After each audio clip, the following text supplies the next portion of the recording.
Olá pessoal, tudo bem? Aqui é Diego da Reduza Tributos. Hoje estou aqui para mais uma sacada tributária.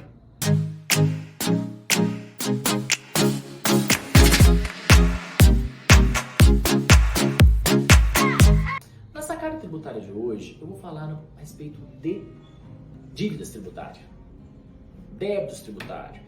Se a minha empresa é optante, por exemplo, pelo Simples Nacional, deixou de pagar tributo, quais as consequências que a minha empresa incorre?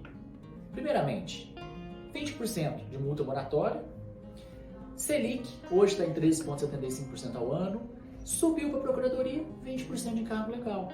Essa é, hoje em dia, o aumento dos tributos das dívidas federais. Aí vem um grande problema do Brasil, o tal do ICMS. Quando sua empresa deixa de pagar ICMS, por exemplo, passou maquininha de cartão de crédito, não declarou para o fisco, banco entrega de crédito, faz a conciliação de informação, descobre que você sonegou, você faturou na maquininha de cartão de crédito e não declarou pelo fisco. O que os bonitos dos estados fazem? Autua o contribuinte tirando o ICMS do Simples Nacional. Faz tudo errado. Por quê? A resolução do Simples Nacional 140 regulamenta a forma que tem que ser feita a autuação. Eu posso cobrar ICMS fora, não posso autuar. Eu tenho toda a metodologia de autuação que tem que ser feita dentro do Simples Nacional, observando a resolução do Simples Nacional. Mas não é sempre assim. Mas a informação importante que eu queria deixar na sacada tributária de hoje é qual a consequência que eu tenho de não pagar tributo. No caso, tributos federais, 20% de multa moratória, Selic e subiu para a Procuradoria, 20% de cargo legal. Já a estadual, aí já é mais complexa. Selic também, não pode, toda atualização de débito, todos os juros tem que ser Selic. Multa varia de estado para estado, Minas Gerais, por exemplo, é 25%, mas o estado de Minas Gerais foi muito sacana durante muitos anos, cobrava multa de revalidação no caso de mora, sendo que o regulamento do ICMS, ou a lei que regulamenta hoje a tributação dentro de Minas Gerais, tinha multa moratória, e eles aplicavam multa de revalidação. Multa de revalidação de 50%, multa moratória 25%. Então, muitos empresários durante muitos anos pagou multa moratória de forma devida.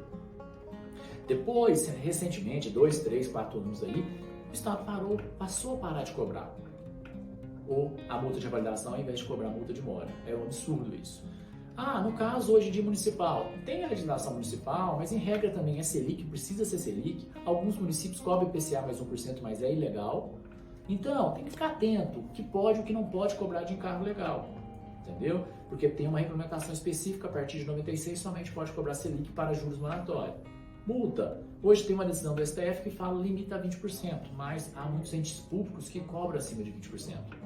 Encargo legal é somente cobrado pela federal. Porém, hoje em dia, o Estado, por exemplo, se eu não me engano, cobra 10% de honorários locatícios quando você vai negociar a dívida. Enfim, essa é a informação importante. Dever tributo pode sim, mas você tem que saber qual a estratégia que você vai dever tributo.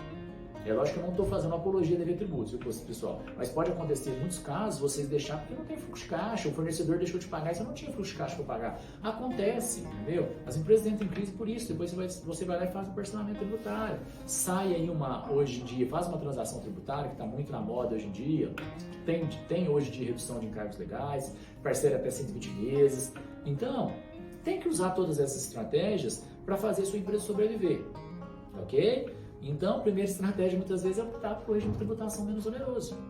É a primeira opção que você tem que ter. Simples, lucro presumido, lucro real. Ok? Tem que ter essa visão. E muitas vezes a contabilidade não está preparada para fazer essa análise para você. Você precisa sentar com um tributarista, com um cara que entende de tributação de empresas. Não adianta muitas vezes também o advogado falar que é tributarista e entender de imposto. Não é entender de imposto, é entender de regime de tributação, entender de contabilidade, entender das peculiaridades de cada regime de tributação para saber qual é o melhor. Ou quais são os melhores. Nem sempre vai ser um só. Nem sempre eu vou ter que dividir a empresa em duas empresas para poder pôr no segmento A uma empresa por lucro presumido e no segmento B, por exemplo, no Simples Nacional. Depende. Tem muita mão de obra, tem margem boa, margem alta, margem baixa. Qual o segmento que está atuando a empresa? Então é isso. Mas eu pulei um pouquinho o foco aqui que era de falar de encargos sobre não pagamento de tributos e puxar um pouquinho para a tributação, para poder vocês pensarem, para que vocês pensem um pouquinho na tributação do Brasil, ok? Finaliza esse vídeo, espero que esse conteúdo tenha sido importante para você, conhecer um pouquinho mais sobre encargos tributários na inadimplência, conhecer um pouquinho até de tributação, que eu fugi um pouquinho do tema. Mas é isso, pessoal. Até a próxima Sacada Tributária.